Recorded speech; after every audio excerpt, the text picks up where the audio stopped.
Bon, déjà de remercier le reportage bi par rapport à les Jeux de Paris. Donc moi j'étais chef de délégation en fait de ces Jeux de Paris accompagné avec 11 athlètes sur 7 sports yi nga xamante ni moom la ñu yóbbuwoon fële si Paris. Bilan bi pour moi c'est très positif. Contrairement lu bëri lu ma dégg si participation athlètes yi c'est des athlètes très très jeunes. Pourquoi je parle que c'est très positif parce que 11 athlètes lañu jël.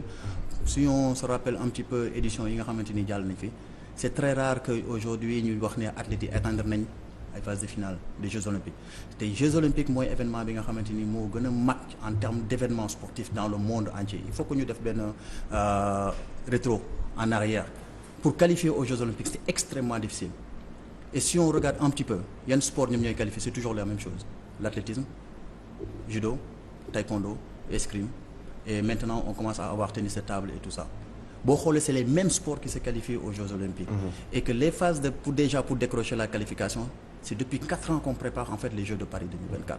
C'est pas aujourd'hui. Le comité national olympique avait mis par rapport à la commission technique une stratégie pour éviter que maintenant ñu jox athlètes yi xanaa ce qu'on appelle les wild cards, c'est-à-dire que invitation pour aller participer aux Jeux Olympiques parce que athlète bu ñu jox invitation t'as pas de chance en fait pour être sur le podium. Aujourd'hui nous notre bataille c'était quoi? C'est de faire en sorte que on va partir à Paris avec des athlètes yoo xamante ni ils vont qualifier sur le terrain et l'ordre atteindre nañ ko grâce à le président Mamadou Diagne Ndiaye bi nga xamante moom moo de mettre en fait sur la table en fait beaucoup de moyens pour que ñu jox athlètes yi 18 athlètes qu'on donne des bourses. C'est-à-dire qu'il y aura des bourses olympiques et en même temps aussi ñu jox leen des bourses CAP 2024 et loolu tey aujourd'hui moo permettre tey aujourd'hui ku mel ni tey Louis François Mendy qui bénéficie de cette bourse-là depuis très longtemps que mu qualifié depuis le juin 2023. Depuis juin 2023 Louis François Mendy est qualifié sur le terrain avec un chrono de 13-18. Tey aujourd'hui ce même chrono s'il l'avait fait aux Jeux Olympiques aujourd'hui Louis François Mendy est finaliste et pourquoi même titiller même les meilleurs au monde pour aller chercher une médaille. Yves Bouris on avait donné une bourse olympique et en même temps on lui donne aussi une bourse CAP 2024 et ñu dem ba foofu noonu à Paris man avec le président de la commission technique ñoo signé contrat bi de permettre à Yves Bouris de s'entraîner sur le terrain aujourd'hui bi nga xamante ni foofu la doon defee compétition bi tey Yves Bouris je peux dire que c'est une médaille d'argent tey ku xool finaliste de Yves Bouris bi moi j'étais là tout le monde savait que Yves Bouris était médaillé d'argent sûr parce qu'il était classé deuxième sur le classement final mais benn erreur la def à la dernière ligne droite dafa dugg ci suufu ndox bi laalul poto bi mais dafa dugg ci suufu ndox bi moo tax sanction boobu c'est tellement sévère parce que 50 secondes la par rapport ak temps bi mu defoon de 95. Donc on peut dire que Yves Bouris était déjà médaillé pour venir ici. Donc am nañ ay 2 demi-finalistes muy Cheikh Ahmed Tidiane Diouf aujourd'hui qui bat le record de Gakou de 1964 avec un chrono de 44. Donc on peut dire que tey aujourd'hui le bilan les athlètes très jeunes qui ont première participation des Jeux Olympiques commencent à arriver à des phases finales à des phases demi-finales des Jeux Olympiques donc loolu c'est différent par rapport ak yeneen éditions yu fi doon am. mais Balla bi ngeen doon dem est-ce que assigné wu ngeen li nga xamante moo di athlètes yi des objectifs. Tey aujourd'hui je peux vous dire que assigner des objectifs oui. Je vais vous donner l'exemple par exemple de l'athlétisme parce que nous on travaille avec la commission avec leur direction technique etc. qui avait des ambitions d'aller chercher en fait des médailles d'aller en finale. Yves Bouris c'était quelque chose qui était planifié que Yves Bouris a forte chance de décrocher une médaille. C'est quelque chose boo xamante ni ça a été travaillé avec la fédération. C'est que am na yenn information yoo xamante ni am na ñu bëri ñoo xam ne dañuy xaar ba nga xamante ni événement bi ñëw na ñu commencer se poser des questions alors que en amont il y avait un travail qui a été déjà fait avec la fédération. Je peux vous donner le cas de Yves Bouris même aujourd'hui si vous parlez avec la fédération de canoë-kayak on travaille depuis très longtemps avec cette fédération-là. Aujourd'hui Edmo Sanka qui est du para canoë-kayak c'est quelque chose de médaillé sûr. Edmo Sanka est parti de 25e bi muy jógee fii Sénégal ñu jox ko bourse mu dem en France aujourd'hui il est 4e mondial. Il a les chances d'être sur le podium aujourd'hui aux Paralympiques. C'est quelque chose qui a été planifié depuis très longtemps. Donc aujourd'hui toute la phase de planification avec ces athlètes loolu existe na avec la commission technique du CNOSS.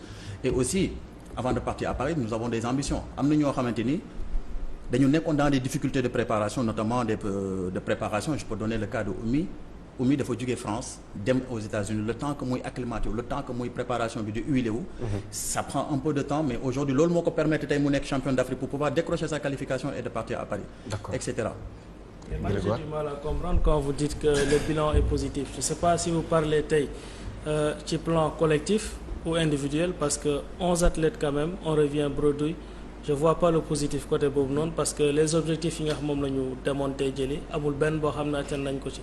Maintenant avec les performances individuelles comme ku ci mel ni Cheikh Tidiane Diouf wala boog Yves Bouris ba ci Ibrahima Diop man je pense que foofu noonu peut-être mën naa nangu nga waxtu positif mais là je comprends pas par exemple collectivement boo ne tey le bilan que vous tirez tey c'est positif loolu ci ren nga ko teg tey bu fekkente yaa ngi wax loolu noonu l'autre chose moom mooy au sortir de cette campagne aussi athlètes yi ñu ngi décrire aussi la préparation te ku nekk xam na tey lan mooy jeux olympiques ñu ci bëri tey mënees nañu jàpp ne ñun fi ñu yem niveau suñu niveau moom moo yem foofu noonu parce que on a vu nettement que tey qualité bi bokkul woon mais également retard dafa am tey ci liggéey bi nga xam moom la ñu liggéey ak athlètes yi ba ñu dem ci jeux donc qu'est-ce qui s'est passé donc comment ce bilan-là peut être positif tey au sortir d'une telle campagne. Moi je vous parle que le bilan est tellement positif, je te parle sur le plan technique. Le Nigeria avec 84 athlètes sont partis avec 0 médaille. Alors qu'ils ont des athlètes qui sont champions du monde. Des athlètes qui ont déjà médaillé africain et qui ont été médaillés mondiales. Nous, on n'a pas des athlètes qui ont déjà titillé le médaille mondiale. Donc le bilan est positif. Si tu regardes en fait en Afrique, on est 54 pays. Sur les 206 pays qui ont participé aux Jeux Olympiques, 84 pays ont décroché la médaille. Donc il y a pas mal de pays. Aujourd'hui, on est en train de réfléchir pourquoi ça n'a pas marché pour le Sénégal. Parce que on est en train de faire en fait le bilan un petit peu par rapport à tout ce qu'on a fait depuis 4 ans. Pour moi, le bilan est positif parce que j'ai été athlète. Et d'arriver à des phases finales, les Jeux Olympiques, les athlètes ils perdent au premier tour. Aujourd'hui, les athlètes ils passent au premier tour, ils passent au deuxième tour, ils arrivent en quart de finale, ils arrivent en demi-finale, ils arrivent en finale. Donc c'est quelque chose qui est positif. Les Jeux Olympiques, il n'y a pas de secret. Hein. Donc c'est juste la participation. Non, c'est pas une question de participation. Quand on planifie les athlètes pour aller aux Jeux Olympiques, c'est sur 8 ans, l'Olympiade. On a des athlètes, Yves Bourris, c'est sa première participation.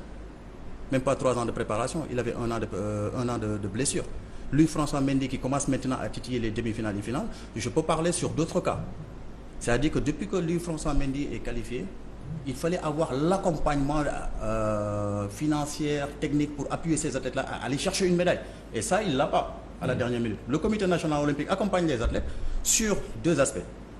Trouver des bourses avec la solidarité olympique, chercher des moyens et donner ça aux athlètes. Mais il y a d'autres phases de préparation, c'est pas du ressort du comité national olympique, peut-être que c'est du ressort aussi du ministère des Sports d'accompagner ces athlètes-là, la fédération et d'autres sponsors pour accompagner ces athlètes à aller chercher des médailles. Je donne juste l'exemple de Caraïbes.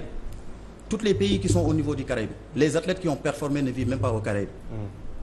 La fille qui a gagné en fait les 100 mètres, elle est aux États-Unis dans un centre de très haut niveau avec tous les moyens. République dominicaine, Sainte-Lucia. Sainte-Lucia, l'athlète qui a fait champion olympique ne vit même pas au Sainte-Lucia. Elle est aux États-Unis. République dominicaine, triple saut, l'athlète vit aux États-Unis. Tous ces athlètes-là, même Botswana, qui ont fait médaille d'or olympique, Léo Marchand vit aux États-Unis. Le Cap-Vert vient de décrocher sa première médaille au niveau de la boxe. Cet athlète vit aux États-Unis et qui n'a pas reçu en fait de soutien de son pays. Il n'a même pas de bourse. Et il est actuellement Pina, qui est boxeur capverdien, vit aux États-Unis avec l'aide, même pas d'aide en fait, de sa fédération. C'est pour dire qu'aujourd'hui, pourquoi moi je dis que c'est positif, parce que j'ai l'espoir qu'aujourd'hui, si on met les moyens sur les athlètes qui étaient partis à Paris, notamment Yves Bourris, lui François Mendy, Lembagnick et même Salissar, qui sautent 14 mètres, si on commence dès à présent à continuer à peaufiner leur préparation pour LA 2028, on peut espérer quelque chose. Président